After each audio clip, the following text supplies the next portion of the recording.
Welcome back, Seahawks, to another edition of Seahawks Central News, your source for the latest in local news and entertainment. I'm Anna Phillips. And I'm Maki Suzuki. This week, we take a look at the recent endowment to UNCW as well as a visit from Broadway choreographer Chase Brock. We will also be discussing the upcoming College Day and the Beach to Battleship Triathlon. Stay tuned because Seahawks Central News starts right now.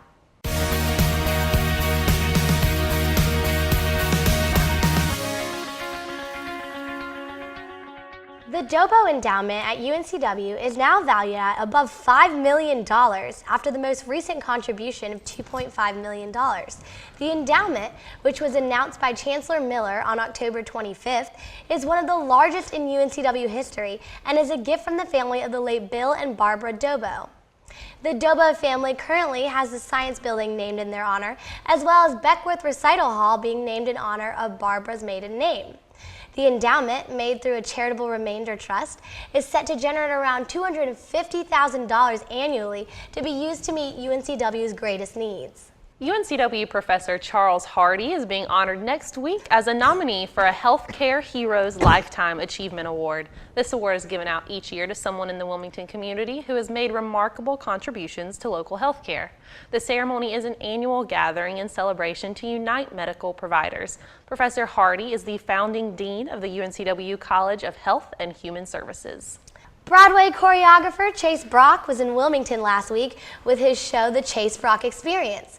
Our reporter Morgan Matthews has more on the story. Morgan? UNCW has recently hosted Chase Brock, a well-known choreographer, this past week, the 21st through the 25th. Tonight on the 25th, Chase Brock will be having a performance at the Thalian Hall. Join me with a question and answering session with Chase Brock later on. It's like you have to sort of just see it and sort of be in that room experiencing that experience with the audience. Like the audience is the last element of the performance that really sort of makes it come alive. And I don't know what that magic is between performer and audience, but it really is absolutely fascinating and magical. So it was a wonderful night. I'm inspired by fashion, I'm inspired by food, I'm inspired by music, literature, poetry, other theater, opera, ballet, modern dance, folk dance. I'm obsessed with folk dance recently. And it's really interesting because you never know sort of what's going to come together, and then suddenly really disparate elements kind of combine in a strange way that you never could have predicted. And that is the case with most of the work that you saw tonight. It was like a lot of little impulses from different times and places that kind of somehow come together magically. So I just feel blessed that I've had sort of two amazing careers, but this one is the one that is just really the perfect fit for me, I think. Yeah, quirky personality, like more personality. He's really super musical. I think he's saying that a lot of times he likes his dancers to also be musicians, and I think I tap, and I think that's just extremely important, like in dance in general, to be really musical. And I love how he partners the music that he uses with the movement that he creates. But I really think literally every style of dance is so important to know, just because nowadays choreographers, directors want you to know everything. But modern and jazz are my favorite if I had to choose. Chase Brock finished off the week with an outstanding performance. I had the opportunity to speak with Chase, an outstanding dancer. I'm Morgan Matthews, and back to the studio. Thanks, Morgan. Wrightsville Beach is among many other East Coast beaches scheduled for a beach nourishment project to repair damages caused by Hurricane Sandy. Wrightsville's nourishment project is scheduled for this coming winter, but now may face complications. The project, which is funded by a mix of federal, state, and local funds, has plenty of congressional-approved supplemental money. However, there is a risk of competition.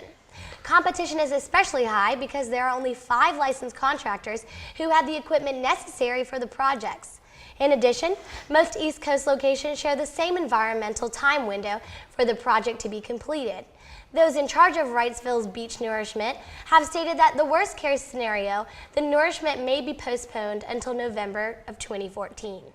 Members of the public have their chance to attend college for a day this weekend. On Saturday, UNCW will host its 12th annual College Day, partnered with the Osher Lifelong Learning Institute. Individuals can register to attend liberal arts classes from 8 a.m. to 3:30 p.m. to see what it's like to be a college student for a day. Options will include classes in English, marine biology, foreign languages, mathematics, and some specialty topics like the science of positive emotions and the meaning of life. Well, Aki, the meaning of life in one Saturday. Do you think they can do it? You know what, Anna? I've been trying to figure out the meaning of life for quite a while, but best of luck to them. Last Saturday, the annual PPD Beach to Battleship Ironman Triathlon was held in Wilmington. Swimmer biker runners began at Wrightsville Beach with their swim, biked across Wilmington, and finished their run on the boardwalk downtown. Local business leaders told News 14 that this race is more than just a great physical event, but it is a boost for the local economy.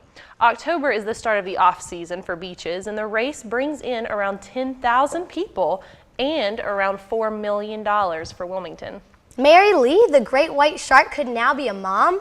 According to the nonprofit OSearch, who tagged Mary Lee last September and has been keeping tabs on her since, the 16-foot, 3,500-pound great white could be pregnant.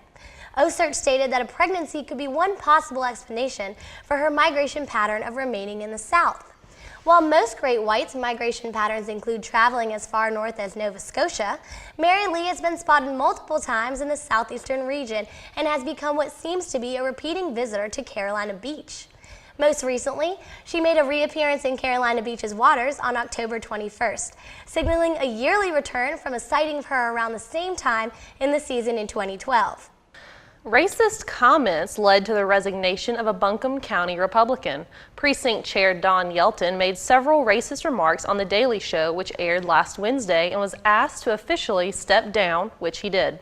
Buncombe GOP Chairman Henry Mitchell has made it clear that racism will not be tolerated and is not acceptable to any member of the Republican Party. He told WRAL in Raleigh that Yelton's comments in no way reflect any principles Republicans were founded on. Timothy Dwayne Tutterow, an independent ride contractor in charge of the fair ride The Vortex, has been identified and arrested as the party responsible for the 5 individuals injured on the ride at the North Carolina State Fair. The incident occurred on Thursday, October 24th, as individuals were exiting the ride and it suddenly restarted. The inspections done by Wake County Police following the injuries reported that the ride had been tampered with and critical safety devices were compromised. The severity of the injuries sustained landed all 5 victims in the hospital, with 3 still remaining by the Saturday following the incident. Tutterow has been charged with 3 felony counts of assault, and police stated that more arrests in connection to the case are possible as the investigation continues.